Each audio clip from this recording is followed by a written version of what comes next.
After being disowned by my family over 8 years ago, they've reached out to invite me, my 27-year-old wife, and another female acquaintance for Christmas. I've received a mix of advice from friends, with one suggesting I turn to this online community for insight. I'm a 25-year-old male, the youngest of 4 kids born to my 52-year-old mom and 54-year-old dad.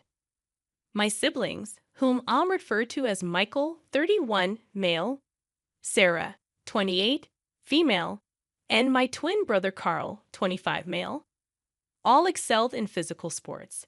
My dad was a star basketball player at Editsu School. My mom played volleyball.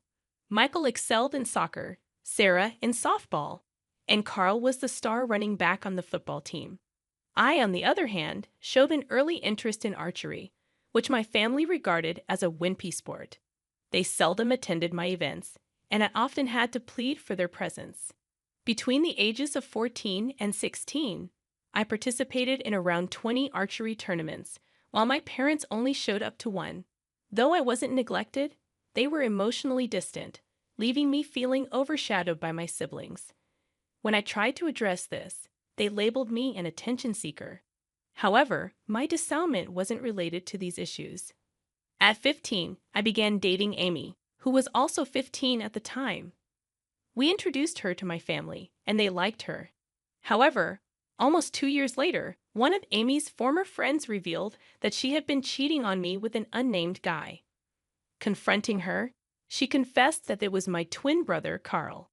She claimed her feelings for him had surpassed those for me. Enraged, I confronted Carl at home, resulting in a physical altercation where I punched him and knocked him out.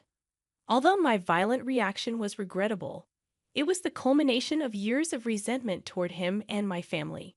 To avoid legal consequences, my family agreed not to press charges against me.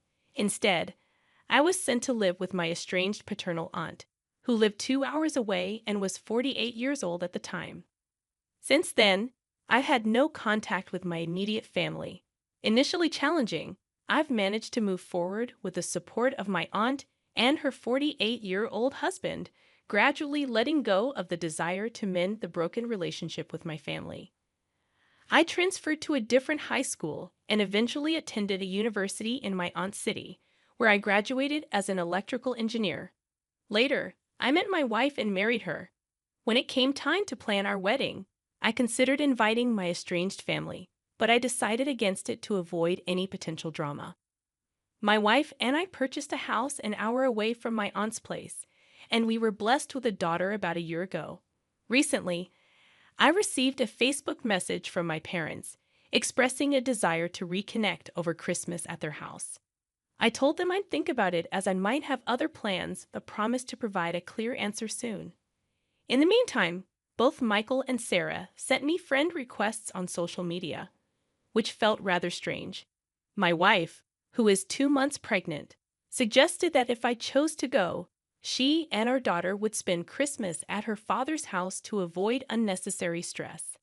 I agreed with her, considering her well-being. My dilemma is whether to go and attempt to reconcile with my family or not. I'm torn on what to do. On one hand, it's possible they feel remorse for what they did to me and want to apologize. On the other hand, there's the fear that if I go, they might pressure me to apologize to Carl, something I'm not willing to do. Any advice on this matter would be greatly appreciated. Top advice before reading the update. I think you should go another time. Spend Christmas with your wife and child. Visit your family at a less stressful time to see if they have any ulterior motives. It might just be about them wanting to see their grandchildren and not necessarily about you, which would be hurtful to you. Yeah, I agree. Go another time. I was thinking the same thing. It could be related to the grandkids. Spend Christmas with your wife and child. Christmas is too big of an event to meet them. Also, please update us. I can't get this post out of my head. I can't imagine a parent kicking out their child who was betrayed by their other child.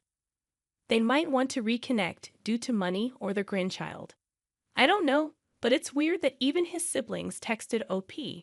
I hope it's for good reasons, though. I wouldn't consider spending Christmas away from my pregnant wife for them. Maybe I'm missing something, but why choose Christmas to reach out? They could have contacted me at any time and given me the chance to choose a convenient time to reconnect. They're the ones trying to mend things, so their timing seems odd to me. I personally wouldn't go unless you truly want them back in your life. The situation seems fishy to me. It's possible they found out about my successful child and are now attempting to heal the family image to avoid looking like they abandoned their son years ago. It feels like a trap. I noticed they didn't open with any remorse or sign of an apology. They might want something from me: money, free work, an organ, or access to my children. Or maybe they just want to appear good to their friends. I'm not saying don't go, but keep your expectations low. Be prepared for them to ask me to do something for them in order to reconcile properly and have a quick exit strategy ready. As a parent, I can't fathom going no contact with one of my children for 8 years, especially after the other child did something so cruel to them that they had to resort to hitting them. It's inconceivable to me. I would understand if my son hit his brother under such circumstances. We're all human, and moving past the fact that they abandoned me and turned their backs for 8 years is my choice. Personally, I'm not sure if I could. If I can't or don't want to see them again, I doubt anyone would blame me. If they do blame me, they don't know the full story. And if they do know the full story and still blame me, they're not worth my time either. Now for the update. I wanted to post earlier, but some things got in the way.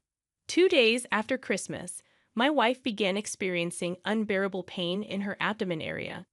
She could hardly stand on her 2 feet.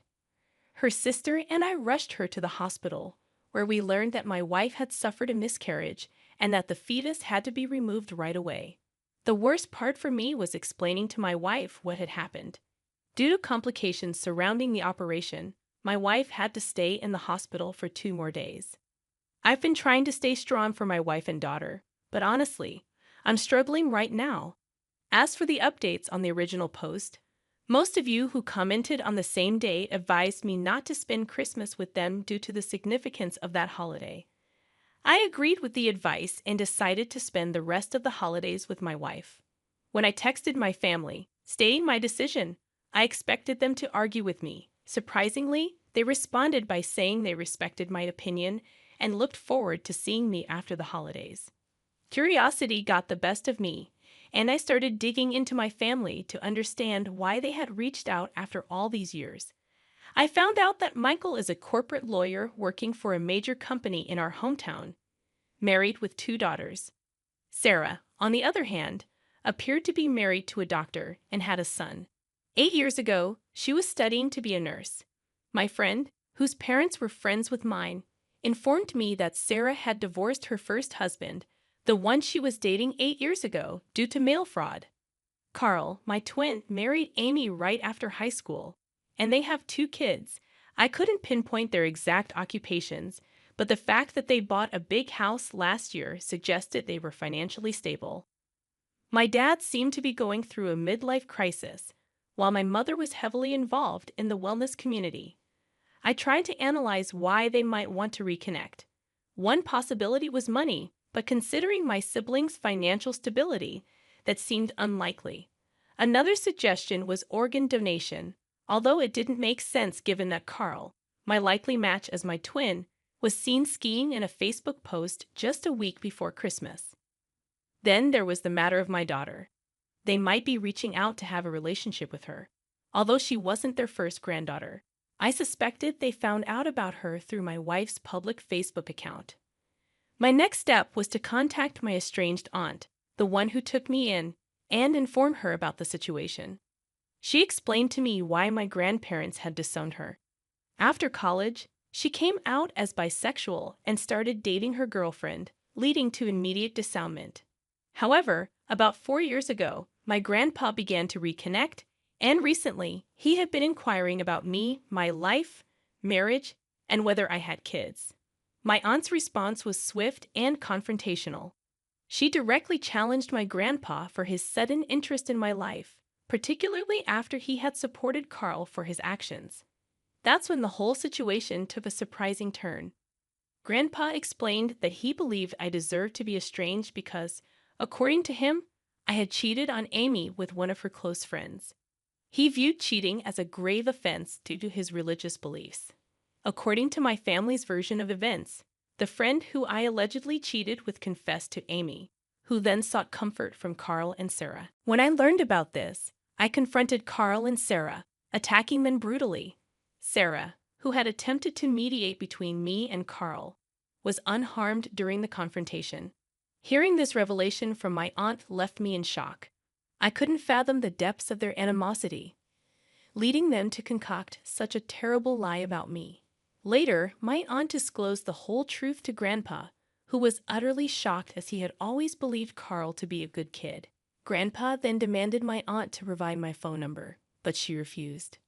I eventually uncovered the real reason my parents and siblings had reached out to me. It turned out Grandpa had given them an ultimatum. Either they apologize for their past mistreatment and invite me to the family Christmas dinner, or they would be cut off from his vast fortune. He was a multimillionaire, and their financial greed motivated their sudden interest in reconciling. Instead of seeking genuine reconciliation for their past wrongdoings, they were driven by selfish motives. After learning the truth from my aunt, I decided to cut all ties with them. Why should I respond to people who only valued me for the potential inheritance they could gain? In my eyes, they were all dead to me. I had a supportive wife to care for, a family that respected and loved me, and supportive in-laws who were there for us. However, the story didn't end there. 3 days after New Year's Eve, I received an unexpected call on my work phone from an unknown number. Despite being accustomed to such calls due to my career, I picked up, only to hear my grandfather's voice on the other end. He must have obtained my number from my company's website. Surprisingly, his first words were an apology for not attempting to contact me over the past 8 years. He expressed his apologies for missing significant milestones in my life, such as my graduation, wedding, and the birth of my daughter. Frankly, I hadn't been particularly close to him before, so his decision to cut me off financially didn't affect me deeply. As our conversation continued, he revealed his disgust for the rest of my family and stated that he was cutting them off as well, adding me to the list. I found myself conflicted about this news. While the money would undeniably be helpful, I didn't want him to manipulate the situation to force a relationship between me and my daughter. Our conversation lasted about half an hour, during which I began to think that perhaps I could build a genuine connection with my grandpa. However, my feelings changed abruptly when he made a comment that infuriated me. He expressed disappointment that my daughter hadn't taken the family name. To provide some context, after marrying my wife, we discussed using her last name for our future children due to legal constraints preventing me from adopting her name. We made this decision together as a couple.